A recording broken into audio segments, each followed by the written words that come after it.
شهدت موسكو في الفترة الأخيرة زيارات عديدة لفنانين سوريين لأهداف شتى. مراسلنا بشار السيد أحمد التقى الفنان السوري المعروف بشار إسماعيل ودار بينهما الحوار التالي حول وضع الفن في ظل الأزمة السورية الحالية، فلنتابع.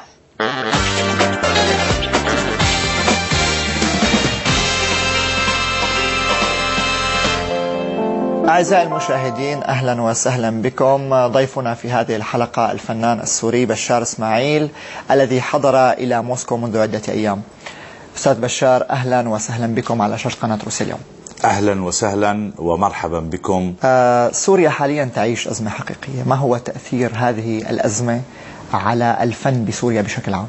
الكل يعرف بأن الفن هو صفة من صفات الله سبحانه وتعالى، هو فنان الكون الأعظم، فيجب دائما أن يكون هناك أرض ملؤها الجمال، ملؤها الحب، ملؤها العدل، لكي يكون هناك فنا جميلا رائعا.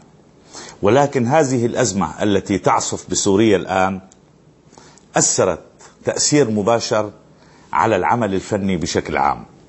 ولكن الفنان دائما يقول بأنه هو صاحب الإبداع الذي يخرج من القبح جمالا.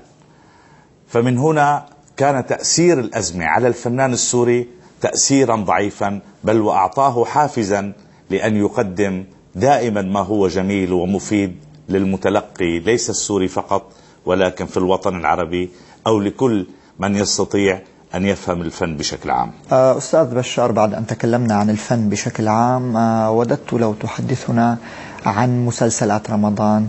هل أثرت الأزمة على كتابة السيناريوهات؟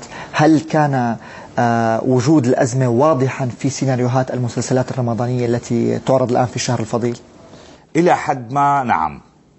هناك عمل إنتاج شركة الهاني كان اسمه انفجار، وهو يتكلم عن الإرهاب الذي يعصف بسوريا من خلال عملية إرهابية يقوم فيها الإرهابيون بتفجير باص.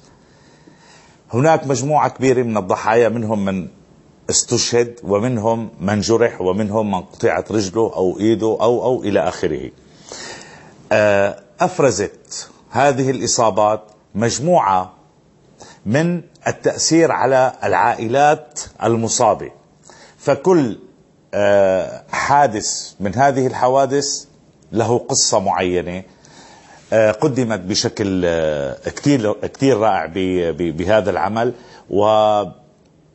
وأتصور بأن هذا العمل سينال إعجاب المشاهد السوري إن شاء الله في رمضان، على الأقل في محطة واحدة اللي هي التلفزيون الدولي أو التلفزيون السوري.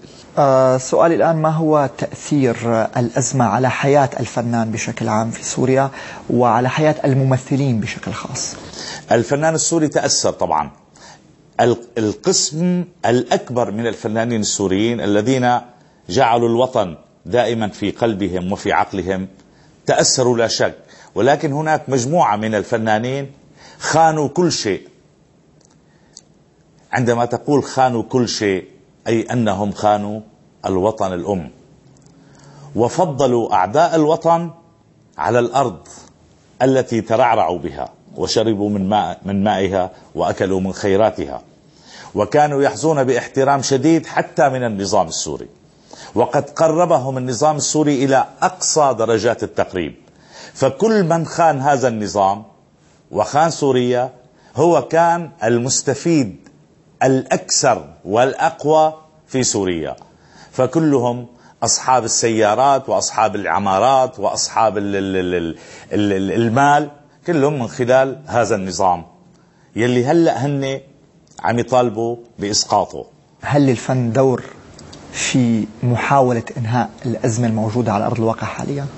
هو يجب أن يكون للفن الدور الأكبر في إنهاء هذه الأزمة، ولكن بتصوري أنه هذه المجموعة من الفنانين الخونة